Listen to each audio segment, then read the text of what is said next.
Welcome back to Midranges Disc Golf. Today we are in Rapid City in South Dakota, and I am going to do a forehand only challenge because I need a lot of work with my forehand. Touch forehand, distance forehand. The course that we're going to be playing today is called Lacroix Park. So today we're going to go forehand only and try to beat par at this 12-hole course. My shoulder and elbow are feeling a little tired. Nothing that I think will hurt myself. This could get really interesting. All right, looks like for hole one, we're going straight into a headwind. Starting off with a 350-foot, pretty much max distance shot here. Into this headwind, I'm definitely going rive. I just need to determine my more or less stable one. We're going to go my more stable rive. Just be smooth. Don't try to throw it too hard. Just be smooth and keep it in the air. Oh no, bye-bye.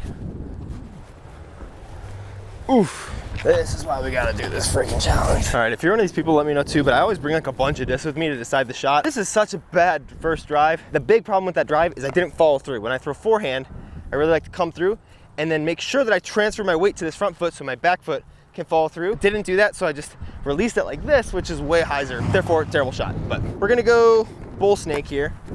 Doesn't like to go super far, and it likes to give me 10-foot looks. I'll take it. Super slow from Lone Star Discs, solid disc. We'll take a par, move on. Hole two, this is saying about 230. We're going on the other side of those trees back there. Sun is coming through. I'm not sure if it's 230 or 330. I think I'm just gonna go with the reliable Jeremy Colling Thunderbird from 2021. Pretty overstable. Send it out to the left, feel confident that it'll come back. I think this is probably too much disc, but I wanna make sure I get over everything. Oh, Anthony. Oh my gosh. Not a bad distance, but over two today on good throws. I think I just absolutely cannot be that smart if I somehow thought that this was 230 feet, because my disc is right down here. Udis says we're at like 340 right now, kind of pin high. The safe play is going one of these overstable guys. I really like practicing throwing flippy discs on a forehand. So that's my pure. Not the best shot ever. Also, this is my first day like wearing a tank top in like ever, and this tan line is gross. It's all good. We take 11 pars and 1 birdie, we still get to add this to the list. All right, according to UDisc, this basket should be like right across the river there, but instead it's way on top of the hill. Okay, I'm dumb. I just explained that I thought we were going to a different basket. We're not. We're just going to a basket that's behind the tree. I just looked around the tree, and literally straight behind the tree there is a basket. So that's where we're actually throwing to. Something over stable, 220 feet. I like the zone because it's a little bit faster and a little glidier, so it'll stay in the air longer in this wind.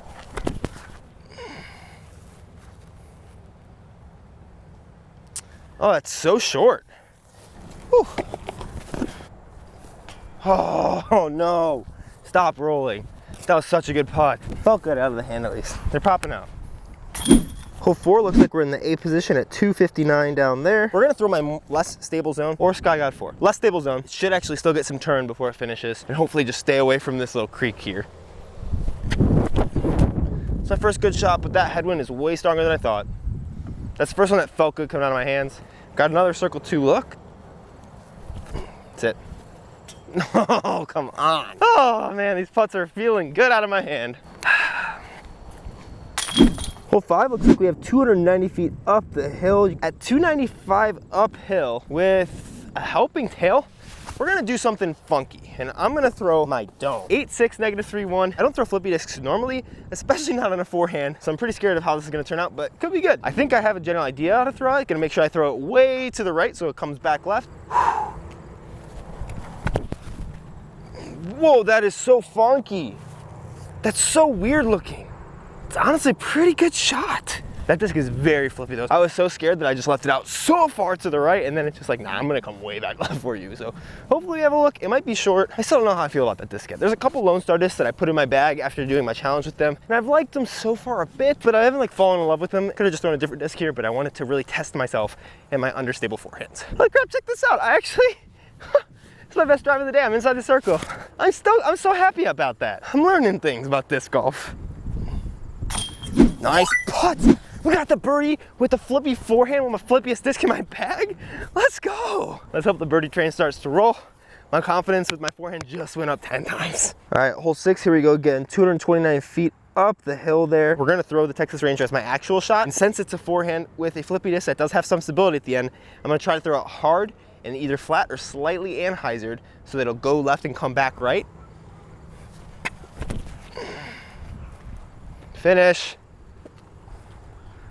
Oh, that's a really, really, really good shot. Left myself about 15 feet.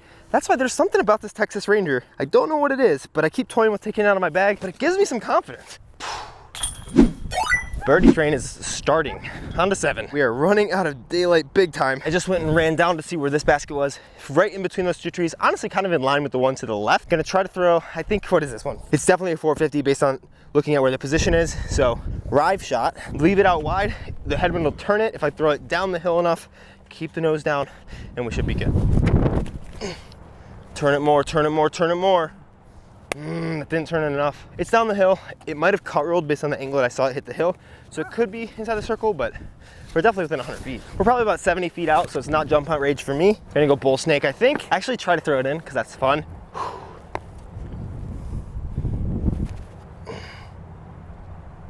Oh!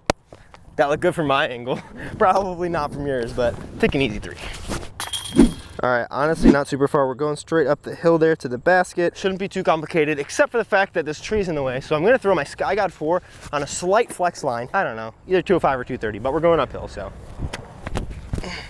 No, I rolled. Good distance. It's touchy throwing that thing hard and throwing it uphill. Not because of the disc, but because I'm bad. This is definitely a putt, about 50 feet.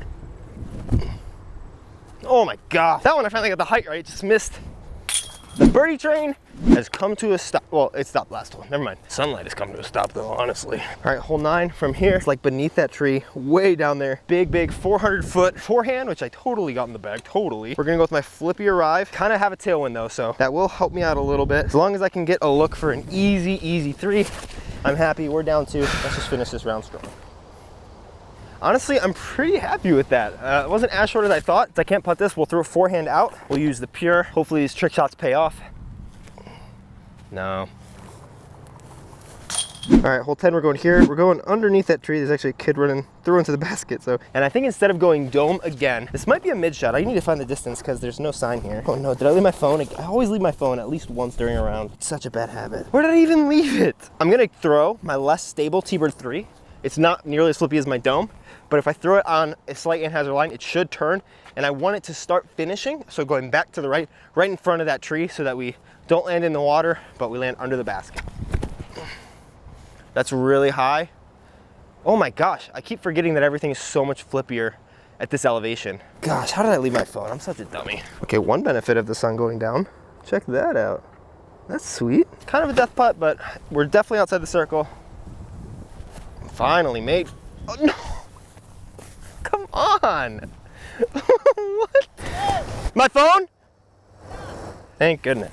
0% circle 2, but I'm 3 for 4 on hitting metal, and the other one I barely missed to the left. Gotta work on my circle 2 putts. 11, we're going up the hill, right through there. Gonna bump up this ISO a little more, sorry for the grain. Either 190 or 224. Honestly, since we're going up the hill, I'm just gonna go Texas Ranger. Try to lay it next to the basket. Oh, that turned it so much. That's way too much juice. Well, interesting little putt, pretty much around a tree. Honestly, I think I might putt with the zone since we got a little wind. Finish. Ah, sit. Whew. This selection is not going great for me right now.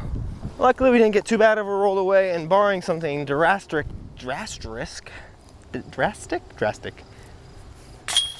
happening on the last hole, we should be solid because we're down 2 onto the last hole with literally the last little bit of daylight that we can find. Teeing off from here, and honestly seeing them all the way down there is helpful to see where the basket actually is. Kind of like right in front of my van, right where that kid just threw that disc. And at 450 feet, it's gonna have to be quite the shot. All right, we gotta remember a couple things. We gotta throw it down the hill instead of flat out there, which is such a weird feeling, like you're throwing it into the ground. I'm gonna throw kind of aiming at this car that's the far side of the parking lot, because if we can get the 2 here, I'd feel very happy about my forehand progress. Honestly, today already has made me feel more confident before we even take this last shot. Just with that understable forehand stuff, knowing that I can play a pretty clean round out here, and I'm like putting myself inside of circle 2, which is what I had been doing for a while with my backhand, and now I'm starting to put myself way more inside of circle 1, so just need a lot more practice. If you want more of these forehand only rounds, definitely let me know, or any other challenges that you want to see on the channel. As I'm traveling around, I should be able to do a ton. Let's have a big old shot. Crazy wind pushing right to left, so I might even need to put it a little more left. Oh my gosh, no, I did not. It just, what the? Okay, that something crazy might have happened, because I think what happened there is it started turning, but the wind is coming this way. The disc is turning this way, And when that is happening, the wind is just beating it down and it's not letting it stable out and go back to the right. I need to get up and down, but this is essentially just gonna be another tee shot to this basket. All right, here we are. Basket is straight ahead of us, elevated. We're gonna go Sky God 4 as an upshot disc here. It's saying we're still 200 feet out from the pin. That's solid. That's really good. That's really, really good. Oh yeah. Oh yeah. Way better than my forehand drives. Just like that, we're gonna be able to take our bogey-free 2 down. That's such a good upshot. This video was filmed back in August when I had just gotten into South Dakota after being at a really high elevation for a while. So that's why you hear me saying things are flippy even though it's like 3,000 feet, because the further down you get in elevation, the more things want to start to turn over a little bit. But let me know what challenges you want to see. Definitely like the video if you enjoyed it. Subscribe to my channel. I'm trying to hit 10,000 by the end of this year. So I got 2.5 months to get like 7,000 subscribers. But what's even more helpful than that is to go watch another video like this one, which is another crazy challenge video where I speed ran a course in Colorado. Maybe not my best decision ever, but a lot of fun and some crazy shots that happened. So go check that out. I appreciate you. I love you. See you in the next one. Like the video, subscribe. Bye. Peace. See ya.